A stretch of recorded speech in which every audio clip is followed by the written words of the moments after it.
ট্রিয়ন স্টুডিওতে আপনাদেরকে স্বাগত। আজ আমরা দেখব ওয়ার্ডপ্রেসে থিম কিভাবে ইনস্টল করে। তো আমরা আজকে থিম ফরেস্ট থেকে একটা থিম নিব এবং সেই থিমটাই ইনস্টল করে দেখাবো যে কিভাবে একটা থিম ওয়ার্ডপ্রেসে ইনস্টল করা যায় এবং পুরোপুরি সেই থিমের ডেমোটা কিভাবে শো করবে সেটাও আমরা আজকে দেখব। তো চলে যাই আমাদের পিসিতে। প্রথমে আমরা থিম ফরেস্টে যাই, আমরা সার্চ দিই হেলার। এই থিমটা আজকে এটা একটা ওয়ার্ডপ্রেস থিম, এই থিমটাই আমরা আজকে ইনস্টল করব। তো আমরা একটু ডেমোটা দেখি যে ডেমোটা কেমন।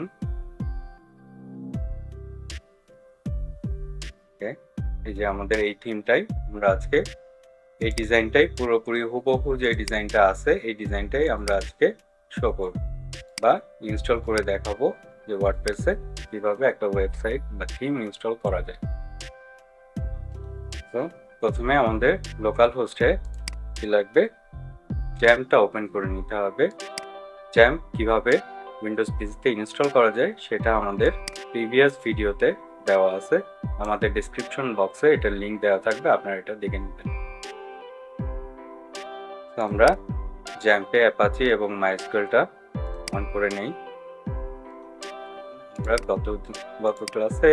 গত ভিডিওতে আমরা যেটা দেখেছিলাম যে এই ওয়ার্ডপ্রেসটা আমরা ইনস্টল করেছিলাম সেটাই আমরা ওপেন করব। Host /video wp admin। আমরা আমাদের ইউজার পাসওয়ার্ডটা দিয়ে দেই। লোকাল পিসিতে চলে আসছি, আমাদের ড্যাশবোর্ডে চলে আসছে। এখান থেকে আমরা প্রথমে আমাদের যেটা করতে হবে এই থিমটা ডাউনলোড করে নিতে হবে। আমরা পারচেস করতে হবে, দেন এটা ডাউনলোড করে। অলরেডি আমাদের ডাউনলোড করা আছে। যখন আমরা ডাউনলোড করব এরকম একটা জিপ ফাইল আমাদের কাছে আসবে। তো এটাকে প্রথমে আমরা স্ট্যাক করে নেই বা আনজিপ করে নেই। এর ভিতরে দেখেন এলআরকে ভার্সন 2, এইটা হচ্ছে থিম ফাইল। এটা প্লাগইনের কিছু ফাইল আছে, ডকুমেন্টেশন দেওয়া আছে এবং লাইসেন্সিং অপশন আছে। আমরা যখন ইনস্টল করব অবশ্যই আমরা দেখে নিব একটু এদের ডকুমেন্টেশনটা কি বলছে। প্রথমে আছে এখানে থিম ইনস্টলেশন, এখানেই বলে দেওয়া আছে কিভাবে আমরা থিমটা ইনস্টল করতে পারি। তো আমাদের প্রথমে কি করতে হবে, এখানেই বলছে ড্যাশবোর্ডের মধ্যে অ্যাপিয়ারেন্সে, দেন থিমের মধ্যে গিয়ে ইনস্টল থিমে যাইতে হবে, দেন আপলোড করে নিতে হবে যে থিমটা আমরা ইনস্টল করতে চাই সেটা। আমরা যাই appearance, theme option, add new, upload option, then choose file. এটা আমাদের আছে কোথায়, ডাউনলোডের মধ্যে এলআরকে ভার্সন, দেন এইটা হচ্ছে একটা জিপ ফাইল। থিম অবশ্যই জিপ ফাইল আকারে থাকবে, থিম বা প্লাগইন জিপ আকারে না থাকলে এটা আমরা ইনস্টল করতে পারবো না। সো জিপ ফাইলটাই ওপেন করতে হবে, দেন ইনস্টল। আমাদের থিমটা ইনস্টল হয়ে গেছে, দেন আমরা এটা অ্যাক্টিভ করে দেই। এখন দেখেন এই যে এখানে আমাদের এই থিম এলআরকে থিমটা ইনস্টল হয়ে গেছে এবং উপরে কিছু অপশন আমরা দেখতে পাচ্ছি। This theme requires the following plugin. এই প্লাগইনগুলা আমাদেরকে ইনস্টল করতে হবে এই থিমটা চালানোর জন্য, বা এই থিমের যে ডিজাইনটা আছে এই ডিজাইনটা আমাদের পেতে গেলে অবশ্যই এই প্লাগইনগুলা ইনস্টল করে নিতে হবে। সো আমরা যাই এগুলো ইনস্টল করি, বিগিন ইনস্টলিং প্লাগইন, দেন আমরা একটা একটা করে ইনস্টল করে নেব। ক্লাসিক এডিটর,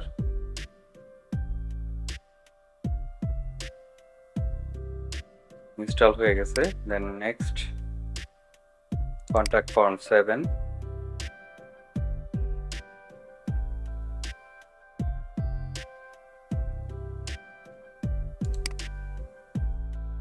এরপরে আছে এলআরকে, এটা হচ্ছে ওদের নিজস্ব প্লাগইন, এটা আমরা ইনস্টল করব।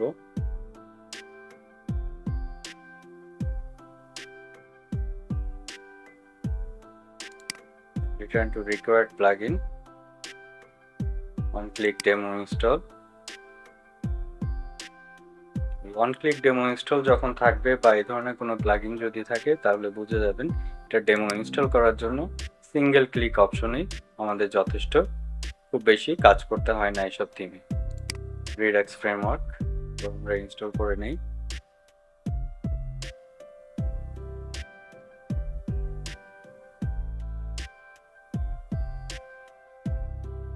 Return to required plugin installer WordPress importer।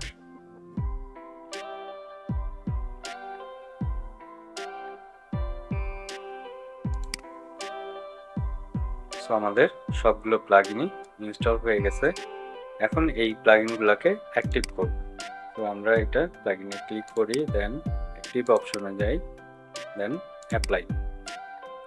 তো আমাদের সবগুলো প্লাগইনই install and active. Return to dashboard.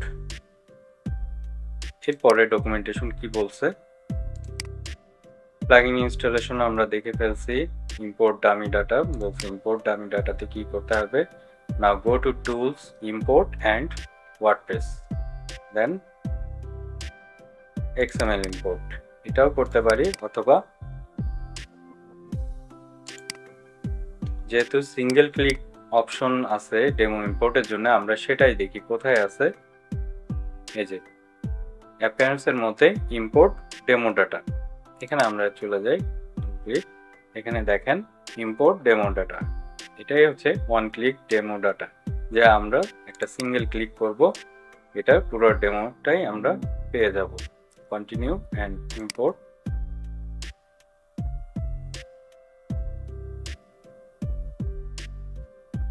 এটা ছাড়াও আমরা যদি চাই ম্যানুয়ালিও, এটা LRK XML, এটা কোথায় আছে, ইম্পোর্ট ডাটা ফোল্ডারের মধ্যে আছে, ওয়ান পেজ মেনু। দেন আমাদের ইম্পোর্ট কমপ্লিট। ভিজিট সাইট দেখতে পারি, আমরা এখান থেকে ভিজিট সাইটে চলে যাই।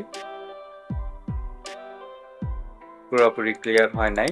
এরপরে ওরা বলছে কি, after import data go to one page menu and select one page menu.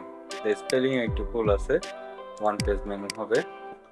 তো আমরা মেনুতে চলে যাব, then select one page menu, then save. এটা বলছে অ্যান্ড দেন গেটিং স্টার্টেড এ বলছে ওয়ান পেজ মেনু সিলেক্ট করতে। তারপরে কি বলছে, থিম অপশনে গিয়ে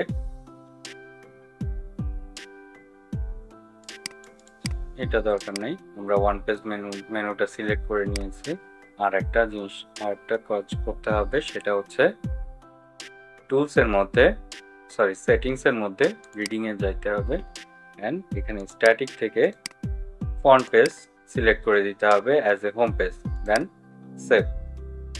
এখন আমরা আমাদের সাইটটা দেখি, রিফ্রেশ দিই, অলমোস্ট সেই মেনুগুলো চলে আসছে। অ্যাবাউট, রিজুমি, পোর্টফোলিও কাজ করতেছে, দেন কন্ট্যাক্ট পেজ সবই আছে, বাট হোম পেজের কন্টেন্টগুলা নাই। এই কন্টেন্টগুলো কোথায় থাকতে পারে, এতে দেখেন থিম অপশনের মধ্যে জেনারেল সেটিংসের মধ্যে এই যে profile name, profile short content, button name, এগুলো দেওয়া আছে, বাট এই সবগুলোই ব্ল্যাঙ্ক অবস্থায় আছে। তো এটা আমরা কোথায় পেতে পারি, আমরা ইম্পোর্ট এক্সপোর্টে যাই, এখান থেকেও আমরা ইম্পোর্ট এক্সপোর্ট করে নিতে পারি। সো আমরা প্রথমে এই থিমের মধ্যে একটু দেখব যে LRK থিম কোনো ব্যাকআপ দিয়েছে কিনা বা ডেমো ডাটা দিয়েছে কিনা। এটাকে আনজিপ করে নেই। LRK ইনক্লুডের মধ্যে দেখেন কিছু ডেমো ফাইল দেওয়া আছে, থিম অপশনের কিছু থিম অপশনের একটা টেক্সট ফাইল দেওয়া আছে। যেহেতু আমাদের এখানে থিম অপশন পুরোটাই ব্ল্যাঙ্ক অবস্থায় আছে, এটা আমরা দেখি এই টেক্সট ফাইল থেকে অ্যাড করে নিতে পারি কিনা। এটা আমরা পুরোটা কপি করে নেই, দেন ইম্পোর্ট এক্সপোর্টে যাই। যেহেতু আমরা ইম্পোর্ট করব, ইম্পোর্ট এই ফাইল, এখানে আমরা এটা পেস্ট করে দেই, দেন ইম্পোর্ট। ওকে, সেভ, কমপ্লিট। দেন জেনারেল সেটিংসে যাই, দেখেন এখন পুরো কন্টেন্টটাই ফিল আপ হয়ে গেছে। এখন আমরা দেখি আমাদের সাইটের কি অবস্থা। কমপ্লিট। দেখেন আমরা যে ডেমোটা দেখে আসছিলাম, এই ডেমো এবং এটার ডেমো একই রকম। তো এইভাবে একটা থিমের থিম ফর্স থেকে একটা থিম নিয়ে আমরা উইথাউট এনি কোডিং নলেজ আমরা কিন্তু ওয়েবসাইট তৈরি করতে পারি। ধন্যবাদ।